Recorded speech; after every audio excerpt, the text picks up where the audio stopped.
Hey prospectors, bonus pod for you today. I had a chance to sit down with our friends from LockedOn Auburn and interview Auburn head baseball coach Butch Thompson. We talked about their successful weekend in Arlington at the State Farm College Baseball Showdown. They lost to Oklahoma but beat Texas Tech and Kansas State.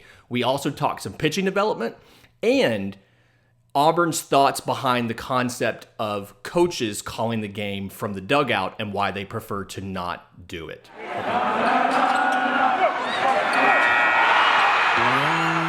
You are Locked On MLB Prospects, part of the Locked On Podcast Network, your team every day.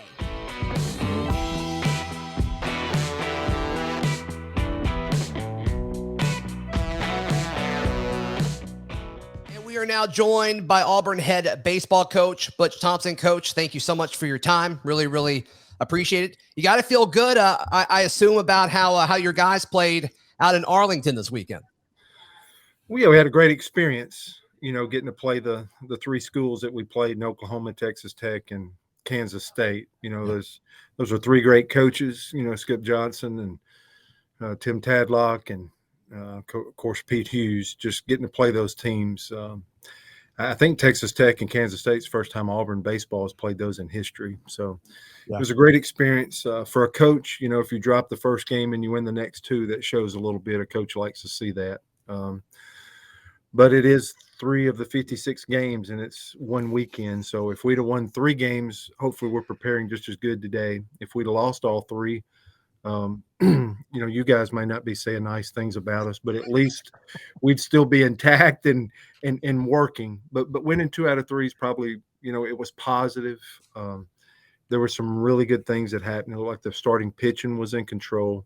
The defense traveled. You always like to see that in baseball when you can go to a venue and your defense really hold up that way. Our bats were slow to start. Wound up having a good game 3 offensively, but got to play in a big moment. You got to play in what it felt like was a Friday night in the SEC ball game and in a 2-1 game. A lot of things happen. We'll see moving forward how we build on some things that we didn't do as well, and if some of these perceived strengths from a small little glimpse will hold up with some consistency. Coach, you've talked about this, a ton over the last few seasons, but early in the season, it's all about getting information and learning more about your roster and your team and the rotation. What are some of the things that you got to walk away from this weekend learning about specifically the pitching rotation?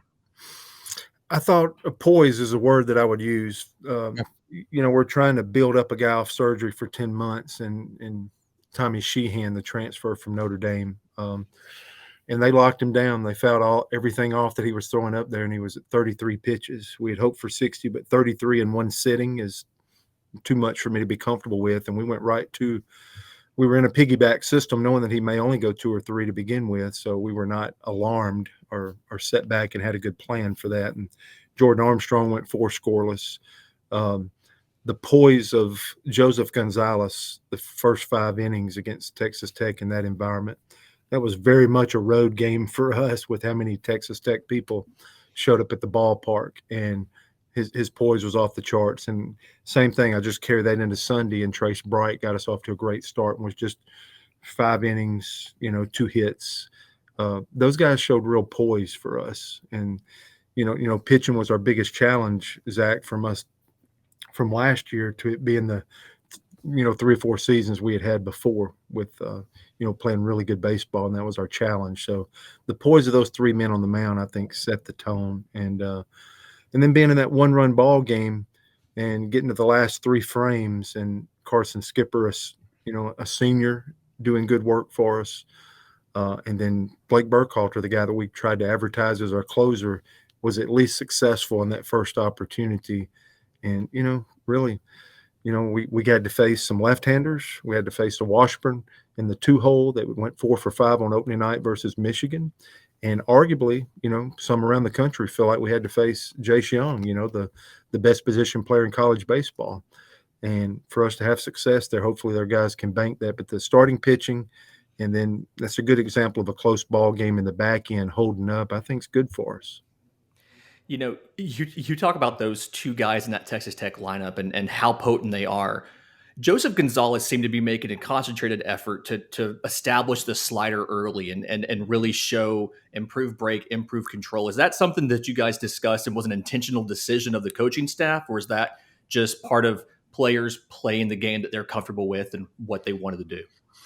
Well, Armstrong and Gonzalez, Bright to a lesser degree, but Armstrong and Gonzalez are more about like when I've had some of the best staffs in America. I had a 4-year run there before I got back here, and it was a lot of sinker balls. Armstrong and Gonzalez feature that, and we've been so vertical stacking the last few years in college baseball to see how hard you can throw it, and can you throw something up in the zone? You can throw a breaking ball that would tunnel and share space with it. But these guys are back to some guys that I love. It's the sink and it's the slider. It's the Tim Hudson style is, at least for this weekend, it held up so well. But Joseph, just having a second pitch and being able to throw the slider first, it allows the fastball to play another foot. But yeah, Washburn and Young are two great examples that we just mentioned, are left-handers that you don't want to get up out over the plate for them to have those big softball swings. And the sink helped with that. The sink was they were able to get a slider over early. Now the hitter's got to respect that. Now his wheels start turning to thinking. And then when they do get the fastball, if it's running down and away from him, it played well. We did think a sinker was the best way to kind of, it seemed like all their guys looked like Nate LaRue on our team. They were all 6'4", 230, and they had a whole lineup of them. And it's one thing to say to try to pitch and get beneath them. It's another thing to show the poise that I mentioned, but also the conviction. It was not a timid way to go about it. And we had to throw to a thimble, both teams. Mm-hmm. The Texas Tech umpire was as tight as you're going to see in a college baseball season. And our guys did well. We walked too many, but we didn't give up many hits. And, no extra base hit. I think we gave up one extra base hit on the weekend for a college baseball staff against 3 Big 12 opponents. Yes, I'm not going to allow me to talk to you or my team and talk about warm and fuzzy. I'm going to say the score takes care of itself. But there's some things you can draw out there that was done at a pretty high level for an opening weekend. Yeah, and talking about doing things at a high level, Trace Bright on Sunday seemed to be better than he has been recently at getting strikes on both sides of the plate, and then really doing a lot of work high to low to kind of change a batter's eye level and keep him off balance. Was that also something that he's specifically worked on, or did it just happen to work out game flow wise and strategy that was the approach he took? Well, they were thrown into something last year. They were not the 1, 2, and 3. Yeah. But when 1, 2, and 3 missed 6 to 8 weeks, they became, having to step up and try to play some of those roles. They're more prepared for it. That's another 6 to 8 to 10 months of like, hey, these are the things I got to get better at and do. And at least for one outing, they can claim that, hey, I'm doing some necessary things that will afford me success. So I think it's some growth and development, and it's a backhanded positive that they got to get some experience last year, even if it was tragic at times. It's helping them more. If they'd had to set the bench, it might be a slower start. They got to really pitch and grow some last year, maybe before they were ready and before we wanted them to be in some of those spots. But it could be to their advantage now, because here recently, even the months leading up, since we've been back in January, they've been executing at a higher level. And I think it's because of the experience they got last year and then just natural growth and development. They want to be great, and they've worked hard at that in this offseason to get ready for this moment. And that's what was so good about going on the road, playing great people the first weekend. We kind of just jumped off a cliff and survived. And then that's a good thing. Sure. Coach, what was it about this offseason where, it seems like there's really been some buzz around this program with, you talked about it before a few weeks ago about Operation Atmosphere. Auburn baseball sold out of season tickets. My family was part of that. We're season ticket holders supporting you guys. But what do you think is about it this offseason kind of, going into this season? I just think people believe in our program and I think we can be competitive. And I think we had shown that, going to Omaha for the first time in 22 years. Yeah. The program's only been to 3 super regionals. We've been to 2 of those. So I think people still believed in our program. And thank you for being part of our program and buying those season tickets. But Sure. 20 was the first time that we had sold out the park, and actually we eclipsed that rate this time. So we've sold more season tickets than ever before going into the season. It's not coming off a World Series. We didn't get to come off that World Series and have that park packed. So Operation Atmosphere, there were so many things that we had planned for 20 because we felt like a young program that built up to a certain level and we didn't get to enjoy it. Yeah. And I think our people just realize it, like, all right, that was rough, but we believe that this can be one of our good programs like so many other of our sports. And so people stepped up to the plate for us. I've tried to remind our players of that. Operation Atmosphere is to honor our students because we've done so good in some other sports and baseball and some others. We need to transcend that and grow that out where a student, if he wants to have a baseball experience that maybe not rival the jungle, but jungle's part. I was with those people yesterday. We're trying to get the jungle as it rolls and basketball finishes, that the jungle comes and does some things for us. We've created a space for them. Operation Atmosphere is just a hunger to help us take the next step. And it's been 6.5 years since I've been here. Some facility things are starting to happen. I think there's something big on the horizon. Operation Atmosphere finally getting to the students. This stuff didn't just come overnight. It was tabled a little bit. And now that we feel like, hey, let's go. And it's an important time that everybody, students, our fans, our people in our community, and, hopefully our players and coaches do our part too. And we could all meet at a great place. But this can be a blast. We are absolutely looking forward to this season. And, I like our players and I like our coaches and I like the preparation that we've had. And we are so aware of how many people are behind us right now. And we intend to give them our best each and every day. You mentioned the facilities, and you have that lovely new spot out behind right field for the pitchers and the hitters to work in. How have you taken some of the baseball lessons that Coach Shoup taught you, for instance, the stuff that you've been following for years, it holds up, and how have you adjusted that to account for all of the new information you can get from a TrackMan, from a Rapsodo, and still keep it simple for the guys? Because I feel like it's really easy to have information overload. Yeah, you can overcoach in anything, right? You can overcoach your child. You can overcoach if you're doing any sport. You can overcoach anything.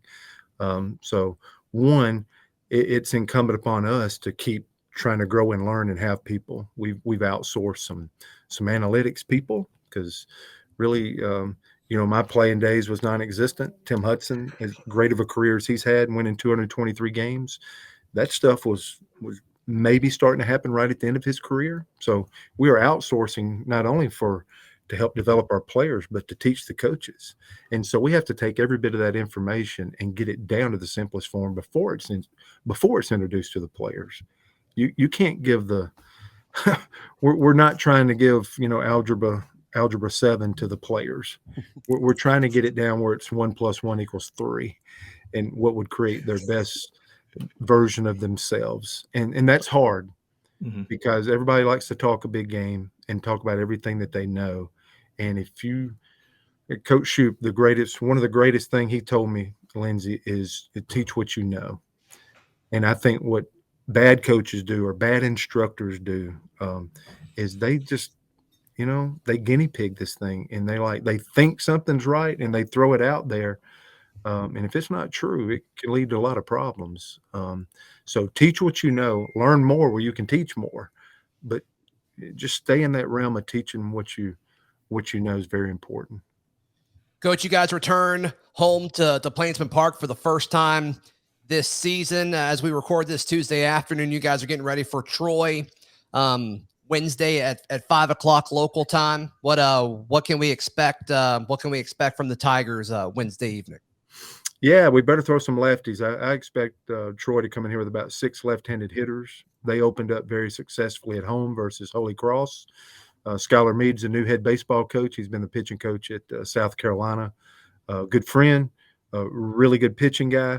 They've hit 12 home runs. The Auburn Tigers have hit 0. So can we keep them in the ballpark? Can we take the sting out of these left-handed hitters? Sheehan's left-handed to get us started. We want to get him going. but we threw him opening day, so that's enough respect right there for Troy that we would bounce him back quick and try to get twofold for him to get us off to a good start and him to hopefully start growing and navigating because we really believe in Tommy. Carson Skipper only threw the one inning, so you can look for Carson Skipper, Hayden Mullins, some of our best left-handed offerings will probably be in that game. Burkhalter will be back up. I know we got Yale coming this weekend, and we better play good against them because we'll probably work for them one day. These guys are brilliant. So but we're going to let Wednesday happen before we get to the weekend and try to put our best foot forward because we know we're going to face a 4-0 club that feels good and got a new coach and trying to bring in a lot of momentum, and we both feel like we have it. And you're either trying to get it or keep it, momentum. And both teams are coming in feeling pretty good about themselves, even though it is early on. So it should be a good ball game before basketball kicks up. We've moved up to 5:00 that game. We're hopefully some of the Auburn fans can have a great night taking in a couple of exciting contests on campus. You touched on teaching guys and kind of educating them. Just real quick, on my podcast, Locked on MLB Prospects, we talk a lot about how professional teams struggle to find good catching prospects because so many college teams now call the games from the dugout. And Auburn's been a team that historically has let the players on the field call their own game and kind of go through. Can you shed some light on your philosophy as far as how it comes balancing the needs to win the games with the balancing of developing players and developing men, really? You're touching in an area of change. So in 19, we did about half and half. Before that, our players absolutely called their own game. I think it creates more conviction and more ownership and actually more growth. I think at the end of the day, if a pitcher after a ball game can't get on, an interview, maybe with you guys, and he can't, if Coach Thompson or Coach Hudson hadn't called that slider in the 8th out of 1, the ball game, when that's removed and you can't pass the buck, then you're getting closer to getting to choose the option of ownership. This year, I did ask Tim, because we have the electronic communication, how many pitches did you call this weekend? And he thought it was less than 10 a game. And so we feel like we held up very well, giving up 3 or less hits in each of the 9-inning ball games. And I think 10 hits on the weekend and 4 earned runs in a 3-game series against 3 Big 12 opponents. So a lot of conviction and ownership. So when you talk about Armstrong, or we talk about Gonzalez, or we talk about Burkhalter, we talk about Trace Bright, see, they can bank that. That was them. That wasn't Tim Hudson thinking for them. That was them having full ownership. They had great outings, and they made great decisions. And I just think that builds a better man. When we had Casey Mize, when Steve Smith came here as a pitching coach, it was Casey Mize's junior year. And Casey was really concerned. He'd come in and said, I don't want Coach Smith calling my pitches. And I'm like, I won't let him. And he wound up being 1-1. But Casey walks out here with ownership, and we don't go with them. That they don't get to a point and they go 1-1, and then I go in the Detroit system with them, and I'm a security blanket for him to try to make it to the big league. So you better do a good job coaching him. You better make some decisions of like, all right, I got him for this moment in time. How am I going to help him be a better man? Am I going to set a good example? And what are the teaching methods? So we run our own game, not just to try to build a better man. We think it builds a better pitcher too. I think it's a win-win in all these categories. Is there some suffering? Yeah. But if you're hanging around and you're at the end of the season, that's how you can hook it up. And I've loved that about some of our postseasons in the past, when everybody's like, you're done with them. Just understand, I think our concept plays up. And when you get in a pro park like last weekend, or you get in Omaha, Nebraska, it's really hard to coach players. Home plate is so much further away to win a national championship than it is, like, for example, here at Plainsman Park. These players must be prepared. And I think I've had 13 Major League Ball pitchers since 2014 or whatever it's been. It's because they were able to run their own show. And I think that is an advantage. Coach, thank you so much for your time. I know you're extremely busy with the start of the season, so thank you again, and best of luck on Wednesday, and best of luck this weekend. Yep, Zach, Lindsay, appreciate you guys. War Eagle. War Eagle.